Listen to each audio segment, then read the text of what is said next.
Héloïse, aujourd'hui, elle met les mains dans le cambouis et ça, c'est plutôt pour la bonne cause puisqu'elle va nous parler d'un garage associatif. Tiens, on va aller la rejoindre, Héloïse. Elle est à Bugy, dans le Cher. Bonjour, Héloïse. Alors, comme ça, on met les mains dans le cambouis, on roule les mécaniques, c'est ça? Bonjour Frédéric, bonjour à tous. Alors, ce sera non pour mettre dans le cambouis, il y a des professionnels pour ça. En revanche, ça va être oui, un grand oui pour rouler des mécaniques parce que je suis fière de vous présenter le lieu dans lequel je me trouve ce matin. Ça s'appelle le Gaz 18 Mobilité pour garage associatif et solidaire. Ici, à Bugy, la structure, elle existe depuis une grosse dizaine d'années. Et ici, bien sûr, on répare des véhicules, on répare aussi des vies. En apprenant, par exemple, un métier, là, vous le voyez, l'atelier, il est en pleine effervescence. On se forme au métier d'assistant mécanicien. Et puis, qu'est-ce qu'on fait aussi? Eh bien, on répare des voitures pour les revendre à tout petit prix pour ceux qui ont besoin. On répare pour louer des voitures à tout petit prix à ceux qui en ont besoin et à ceux qui n'ont pas ou plus de solutions. On va voir dans cette situation, il y a un dynamisme dingue et des idées nouvelles chaque jour, chaque année. Il se passe plein de choses. Alors, rendez-vous dans un petit instant. Je vais m'approcher des mécanos. Peut-être pas mettre les mains dans le cambouis, mais je vais m'approcher d'eux. Super bonne idée. En tout cas, on a hâte de découvrir ce merveilleux garage associatif. On vous retrouve très vite, bien sûr, ma chère Héloïse. Et puis, notre Héloïse en duplex avec ses garagistes un peu musclés. Alors, Héloïse, ça va? Ça va toujours? Mais ça va toujours. Je suis pas allée vérifier s'ils étaient musclés. Mais bon, vu les véhicules, effectivement, qu'ils gèrent et toutes les grosses pièces qu'ils ont apportées, je suis persuadée qu'ils sont musclés, effectivement. Et donc, je voulais vous présenter Jean-François. Bonjour Jean-François, merci de nous accueillir ici au Gaz 18 Mobilité. C'est comme ça qu'on dit. C'est une structure qui existe depuis une dizaine d'années, mais qui est née comment, en fait ? Alors l'origine, donc effectivement, remonte à 2007, donc un petit peu plus de 10 ans maintenant. Ouais. Et donc notre métier, la volonté, c'était de rendre possible l'insertion d'un certain nombre de gens par une activité professionnelle. Donc nous sommes avant tout ce qu'on appelle un atelier chantier d'insertion. C'est ça. Alors ici, l'endroit où on se trouve, c'est l'atelier mécanique. L'atelier mécanique, et nous verrons plus tard qu'il y a également d'autres activités. Ouais, voilà. Il y a énormément de choses. Vous avez 15 idées à la seconde et vous les mettez en œuvre chaque année. Ça, c'est vraiment fascinant. Atelier mécanique qui passe ici.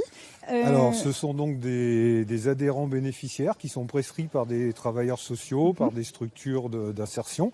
Donc, des gens qui sont en difficulté, qui ne pourraient pas se rendre dans un garage traditionnel ou bénéficier des mêmes services. Donc, une activité qui fonctionne donc avec des partenaires financiers qui sont principalement la directe, donc l'État, au titre des contrats d'emploi des gens en insertion. Le conseil départemental du Cher, évidemment, en grande partie également, l'arrêt depuis cette année, et donc tout cet ensemble-là est complété par les activités financières que nous produisons sur la mécanique et sur le transport. Ah ben justement, je vais aller rejoindre Patrick. Alors, Patrick a dû partir, évidemment, il va attraper une pièce. Les véhicules qui sont là, quels sont-ils? Alors, nous avons deux types de véhicules. Donc, le premier type, ce sont les véhicules des adhérents bénéficiaires, que nous réparons pour leur compte. Et le deuxième type de véhicules sont des véhicules qui nous sont donnés par des personnes, des entreprises, et que nous remettons en état pour les revendre et les utiliser éventuellement dans d'autres circuits de location, par exemple. Super, j'adore, il y a de la vie, il y a du bruit. Merci Jean-François. Patrick, il est revenu. Dites donc, Patrick, c'est vous qui faites tomber les pièces? C'est pas moi, mais ça arrive, ça, malheureusement. On ne peut pas tout arrêter juste parce que... Parce qu'on est là. Parce que vous êtes là, justement, on essaie de travailler un petit peu. Exactement. Voilà. Alors vous me disiez ici, la boucle, elle est un peu bouclée. Alors on essaie de boucler la boucle, parce que si vous voulez, les gens qui travaillent ici, ils réparent des voitures pour des gens qui sont dans le même état qu'eux. Dans la même condition qu'eux, c'est-à-dire que les gens qui n'ont pas d'argent, eux, ils sont en RSA, les gens qui viennent ici, il faut obligatoirement qu'ils soient...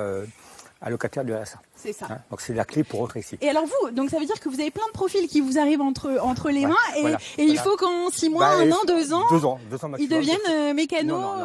Non, apprentis mécaniciens. Ouais. Donc on essaie de les emmener vers ça. Donc déjà de savoir faire des vidanges et tout ça. Alors évidemment, on a Raphaël qui était pâtissier, on a eu des gars qui étaient bûcherons, des plâtriers, on a eu un petit peu tous les profils. Et puis l'idée, c'est que déjà il faut que ça leur plaise. Il faut qu'ils soient motivés par le fait. Déjà motivés pour travailler. Parce qu'il faut quand même savoir que des gens à 100 € près, ils gagneraient la même chose à rester chez eux. Donc il faut déjà juste mettre ça en avant que faut être courageux déjà, juste pour ça. Et puis après avoir envie. Et après on va les amener vers le métier d'aide mécanicien, avec un dispositif qui s'appelle le RSFP, donc la reconnaissance du savoir-faire professionnel. C'est ça. Hein, Ce sont des donc, compétences, c'est ça des qu'il faut compétences, valider. voilà, qu'on valide Ok. avec l'AFPA. Donc ça, c'est un projet qui a été mis en place. Et donc il y a 10 compétences. Et après, donc avec un référent comme moi je peux pas évaluer mes gars, normal. Donc c'est un référent de Il y a respire, une sorte de jury en fait qui vient, c'est ça. Ouais, un jury, un encadrant comme moi qui est de Saint-Jean-de-la-Ruelle, c'est pas à côté, mais des garages associatifs, il n'y en a pas 50 par département. Chez nous, il y en a un. Le plus près, c'était Respire à Saint-Jean-de-la-Ruelle, dans le Donc Loiret. lui, il vient évaluer mes gars. Moi, j'évalue les siens. Ouais. Et puis, il nous faut un jury, donc un professionnel automobile. C'est ça. Et donc, il est validé. Ils ont validé sur les compétences.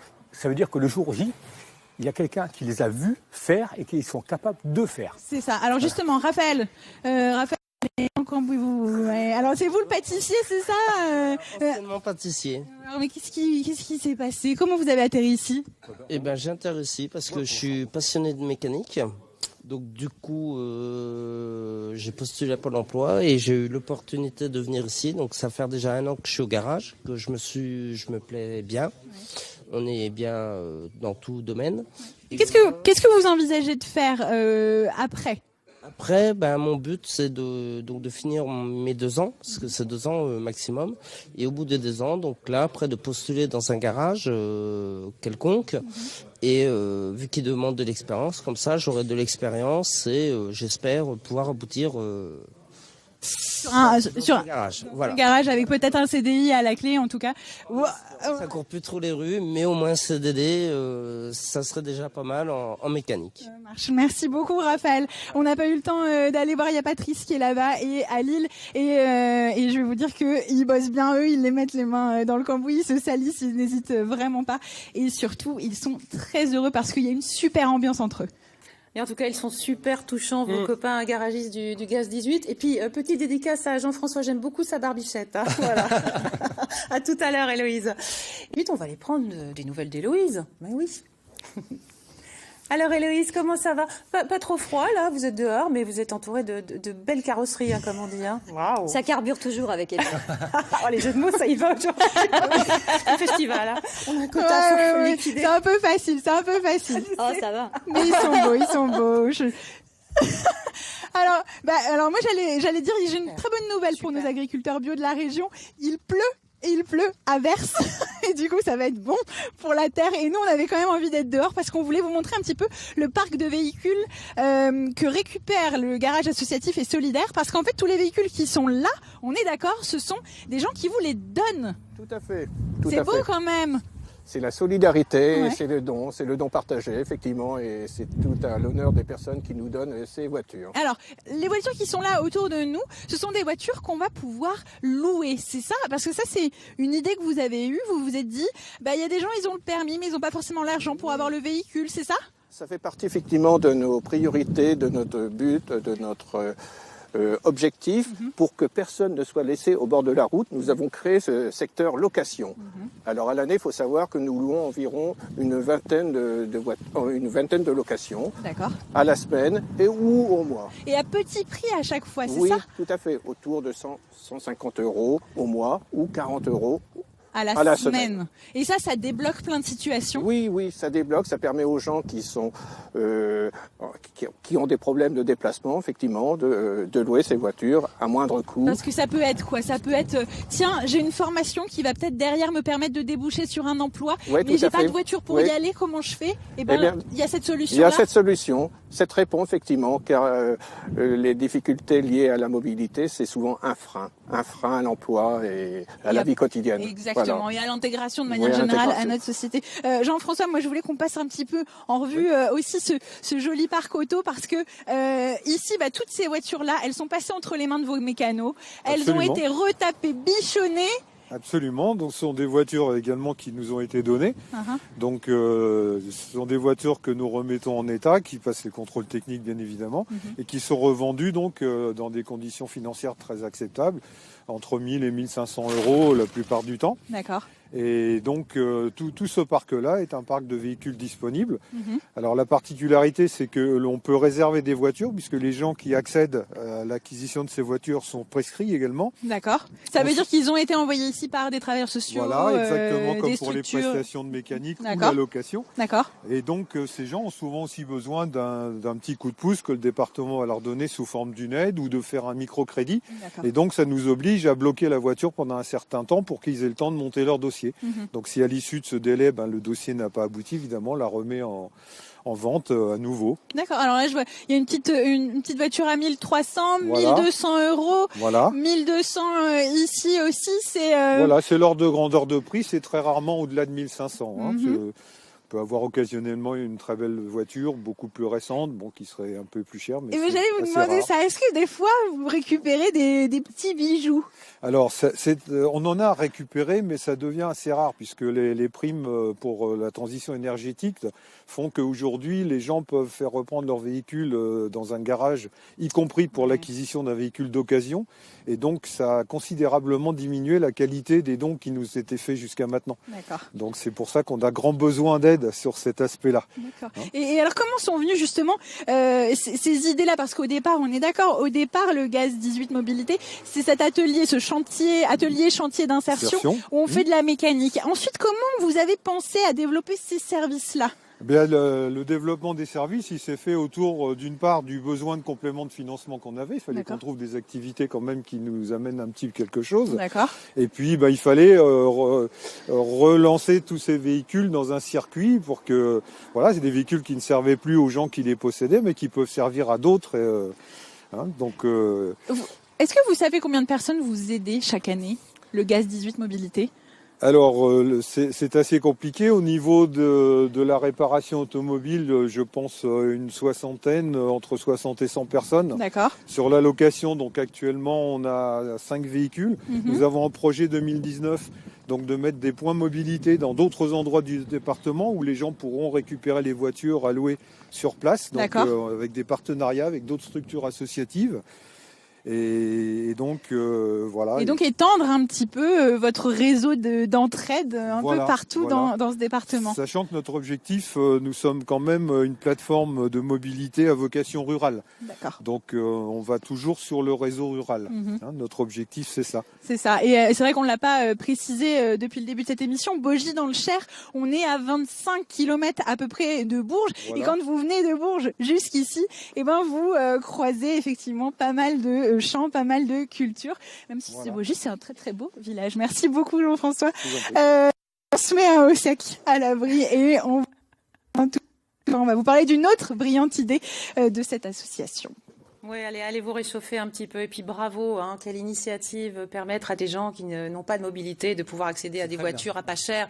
Mais bravo, il faut qu'on continue à véhiculer. Si c'est une composteuse de compétition. Alors Héloïse, ça composte ou ça composte pas? Je suis pas sûr. Ça non, ça composte pas du tout, là, ça nettoie, regardez. Wow. Et je suis en train de filer un coup de main à Joël. Ça brille, vous avez vu? C'est pas mal, hein. Mais je pense que ça brillera un peu plus quand Joël aura terminé, parce que là, je suis en fait un petit peu en train de lui polluer son nettoyage. Ça va, Joël? Impeccable. Impeccable. Alors, qu'est-ce que vous êtes en train de nettoyer votre voiture? Mais c'est quoi cette voiture? Elle vous sert à quoi? Alors, c'est les voitures qu'on se sert donc pour aller chercher les adhérents. Pardon. Alors, c'est-à-dire, ça, c'est votre boulot à vous. Vous êtes agent de conduite, c'est ça? Oui, tout à fait. Depuis combien de temps? Depuis le 18 juin 2018. D'accord. Et vous allez chercher tous les jours des gens, que vous emmenez où? Alors, on les emmène pour des raisons professionnelles. D'accord. Soit ils vont travailler, soit ils vont en formation, soit des rendez-vous professionnels, ou vers des conseillers Pôle emploi, mission locale, ce genre de choses. D'accord. En fait, vous aidez des gens qui sont un peu en difficulté. Vous les emmenez pour essayer de les aider à trouver des solutions, c'est ça? Tout à fait, c'est totalement ça. Et c'est du déplacement à la demande. Et vous, en même temps, vous apprenez un métier d'agent de conduite. Voilà, tout à fait. Et alors, qu'est-ce que ça vous a appris là ces 6 derniers mois? Vous en êtes où? Faites quel bilan? Eh bien, moi déjà, ça m'a permis de rencontrer des personnes intéressantes. Oui, je me doute. Moi, par exemple. Oui, on peut le dire. Non, mais dans les gens que vous emmenez au quotidien, j'imagine que vous avez dû tisser des liens un petit peu avec tous ces gens-là. Eh bien, tisser des liens, oui et non, parce que on rencontre des personnes très gentilles, très bienveillantes, on a un peu de compassion pour eux, mais en aucun cas il y a un lien avec eux. D'accord. Vous les aidez, vous les accompagnez dans leur démarche. Et vous, ici, alors, comment ça se passe? Est-ce que vous avez l'impression d'avoir trouvé votre voie? Tout à fait, oui. C'est d'ailleurs dans cette optique que je veux continuer mes recherches d'emploi. Mon projet professionnel, ça reste là. Et alors, c'est quoi votre projet professionnel? Alors moi, j'aimerais être chauffeur VTC. Ok. Donc, en fait, à peu près ce que vous faites là, mais avec du public un peu tout venant, quoi, c'est ça? Oui, tout à fait. Bah, ça fait une sorte de préparation aussi, parce que on rencontre des tas de gens différents, avec des personnalités différentes. Donc, ça prépare beaucoup aussi à la suite. C'est sûr. Mais c'est pas Sébastien qui va me dire l'inverse. Merci beaucoup. Est-ce que je peux poser ma petite... Allez, non, je vous embête. Non, allez, je la garde. Sébastien, j'imagine que vous aussi, vous devez être fier de Joël. La progression est belle, effectivement. C'est vrai? Pourquoi vous dites ça? Parce qu'elle est arrivée avec un projet et on l'a mise en œuvre pour le coup. Et du coup, tous les jours, elle est dans le fil de son projet, donc c'est que du positif pour nous. Ouais, elle est hyper volontaire, elle a l'air d'adorer ce qu'elle fait. Oui, complètement. C'est vraiment un des profils qui a très très bien évolué, et, comme les autres d'ailleurs aussi. Alors, il y a combien de personnes justement actuellement, nous avons 8 agents de conduite. D'accord. Voilà. Et qui vont rester combien de temps avec vous? Alors, ils ont signé pour un CDDI, un contrat à durée déterminée d'insertion de 6 mois. Et on va les avoir normalement, si tout se passe bien, pendant 2 ans. D'accord. Voilà, un contrat renouvelable. Donc, aider ces profils-là qui eux-mêmes profil. Exactement. On fait de l'insertion pour favoriser l'insertion, en fait. C'est génial. C'est vraiment un très très beau projet. On essaye de tout faire pour que ça marche, quoi. Et donc, les personnes qu'elle va accompagner au travail, en formation, etc., elle va les déposer le matin, les récupérer le soir. Et ces gens-là n'ont pas vocation à rester éternellement dans ce service. Donc, c'est le service de déplacement à la demande. C'est ça, déplacement à la demande. Et c'est vraiment temporaire. On les transporte de façon... je dirais pas précaire, mais pendant un certain temps. Et on les emmène de façon à ce qu'ils puissent sortir et trouver une mobilité. C'est ça. Leur propre mobilité. Bon, vous me parlez de mobilité, ça tombe bien. Transition toute trouvée pour rejoindre Virginie, qui est les conseillères en mobilité. C'est un très bon titre, dites donc. Mais ça veut dire plein de responsabilités. Ça veut dire que c'est quoi votre mission? Alors, ma première mission est rattachée aux usagers du déplacement à la demande. L'idée étant qu'ils ne s'installent pas dans le service et qu'ils retrouvent une autonomie, ou qu'ils en trouvent une, parce que certains n'ont pas de permis, pas de véhicule, en tout cas la plupart n'ont pas de permis. Donc l'idée c'est de les accompagner à acquérir ce sésame en fait, et cette compétence-là, ou à trouver une solution de mobilité qui leur convienne. D'accord. Et ensuite, il y a ces publics-là, mais il y a d'autres publics parce que vous ouvrez à tout un tas de personnes, en fait. C'est ça? L'idée, c'est de pouvoir proposer un service de conseil en mobilité, de pouvoir apporter de l'information d'abord sur les dispositifs d'aide financière, de formation, tous les dispositifs qui existent en faveur de la mobilité. Donc ma première mission, c'est de l'information, c'est auprès de tout public, et pour ça, je tiens des permanences sur l'est et le sud du département du Cher, où je peux rencontrer des personnes qui viennent spontanément. C'est ça. Alors, on donnera toutes les informations un petit peu pour vous retrouver, parce qu'il va y avoir un gros développement de ce côté-là dans les mois à venir. Merci beaucoup Virginie. Je vous salue, et regardez, je pense que... Ah oui, je crois qu'il y a une petite saleté là par ici. Non. Oh, je suis toute mouillée maintenant. En tout cas, Héloïse, elle est sur les chapeaux de roue ce matin. Allez, encore un jeu de mots. C'est bon. En tout cas, il n'y a que des belles âmes dans ce garage. Et puis, on voit qu'il y a de la mixité en plus. Et ça fait chaud au cœur. Continuez. Merci. On va vous retrouver encore une fois, Héloïse, pour parler bien sûr de cette belle initiative. Et puis, tout de suite, on va retrouver notre empathique Héloïse, je crois. C'est ça, hein? Oui, on a un dernier rendez-vous. Mais oui, regardez, on est en train de remonter un démarreur avec Raphaël. Alors, je regarde beaucoup et il fait beaucoup. Mais je voulais qu'on finisse cette émission avec eux, et je voulais surtout qu'on vous parle d'une partie de l'équipe que vous n'avez pas encore vue. Ce sont les conseillers en insertion professionnelle. Bah oui, parce que Raphaël, Patrice, Alil, qui sont en train d'apprendre le boulot d'assistant mécanicien, et on les accompagne dans leur projet professionnel. Vous parliez de lien et d'empathie à l'instant. Je pense qu'on est ici aussi, en plein dedans. Je voulais vous dire qu'effectivement, il va y avoir sur le territoire un gros développement de ce garage avec des conseillers en mobilité, donc qui vont arpenter un petit peu tout le territoire. Et donc, ça va s'adresser un petit peu à tous les publics. Il y a toutes les infos sur le site internet du Gaz 18 Mobilité. Je vous ai mis l'adresse du site internet. N'hésitez pas à aller voir tout ce qu'ils font, puis à passer les voir aussi. Il y a une chocolaterie juste en face. Ça veut dire qu'on a le temps ou pas